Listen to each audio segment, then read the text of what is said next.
Sig, let me revisit some of the things that you've said so far in your answers. So, you talk about in your book this perception that technical capabilities can be just as important as reality. And it's definitely true that over the years, Pyongyang has publicly hyped its nuclear and missile advances more often than it's talked about, trying to hide them or things like that. You saw this firsthand, as you were just describing, when you visited the DPRK in 2004, and you were really surprised by the fact that the North Korean nuclear specialists gave you such a revealing tour of their nuclear facilities. They showed you their plutonium, and this was very surprising. But you also say in your book that, separating perceptions of technical capabilities from reality requires a certain level of in-country presence, and that's something you were just talking about. If that's true, I wonder what you think that means for our ability to manage the risks, presented by other WMD arsenals, not just in North Korea, but also in, Russia and China, or maybe possibly Iran in the future, considering that you have this deteriorating state of relations with these countries that, I can imagine will almost certainly have an impact on in-country presence, whether that's in the form of, verification or inspections or that sort of thing. So I wonder what you think the lessons are to be learned from that, and what they might mean for the future. Actually, that's one of my biggest concerns with what's happening in the world right now. And of course, the big effect on the nuclear world right now is Russia's invasion of Ukraine. And I think you've heard me speak about the issue that, to me, that sort of shatters the global nuclear order that's been constructed over all of those years. And much of that nuclear order that we had was precisely for reasons that you indicate, for in-country presence, not only technically, but even diplomatically. Even during Soviet Union days, there was diplomatic interchange. There were various treaties, discussions back and forth. And then during the agreed framework, Ambassador Bob Gallucci met many times, and his colleague, and now my colleague Bob Carlin, was there. And that sort of interaction is absolutely key, again, going back to the Zachary Shore and sort of understanding drivers and constraints. Much of that comes from that sort of direct interaction. And of course, my background, of course, and my interest is technical. And what I try to say in the book is you have to marry the technical and the diplomatic aspects.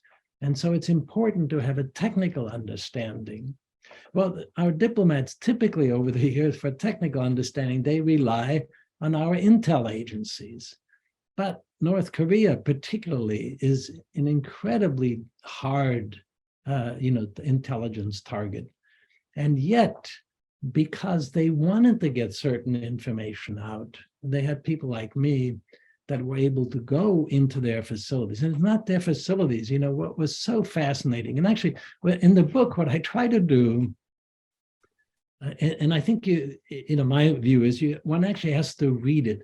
I try to take the reader inside of the Yongbyon nuclear facilities as I walk through the corridors of the reprocessing hot cell facilities. As I hold their plutonium in my hand, they not only showed it to me, held it in my hand in the glass jar. And then when you read the exchange we had, then that finally gets you the idea, wow, what we can learn, not only what they specifically have technically, but what their objectives and what their motives may be, is just really important. And of course, I should have said, in none of the 7 visits I went to North Korea did I go as a government employee. They were all track 2. Of course, with North Korea, everything is track 1.5 because there is no private side on North Korea. So I went, as non-governmental. And so we learned all of those things. And I was in North Korea 7 times, and you know that, Sarah, but I've been in Russia 57 times, and I've been to China 39 times. I've been to India, I've been to Pakistan. And that what you learn from those trips, and this is not intelligence gathering, it's learning what their motives, what their capabilities are, and putting that together. And those are so key. And Sarah, that's right now what's broken.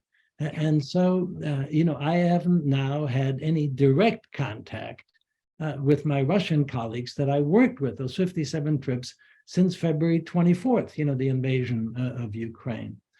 In China, actually, what sort of derailed the China interactions for now was COVID, and that I couldn't get back over there. They already didn't allow their nuclear scientists to come here for the last 6-8 years. And so I just went over there. And also, by the way, I took young people along because in the end, it's the next generation that has to pick this up. So I wanted to get the next generation to get to know their generation, to work together. And right now, all of that is halted, with China, with Russia, with North Korea. A few things are still going through the national academies. That's one of the nice things national academies do, is also try to work with the academies on the other side. With China, they still have some things going. With Russia, we have nothing going. And so that is one of my biggest concerns about the invasion of Ukraine having shattered the global nuclear order. And the question is going to be, how are we going to rebuild it?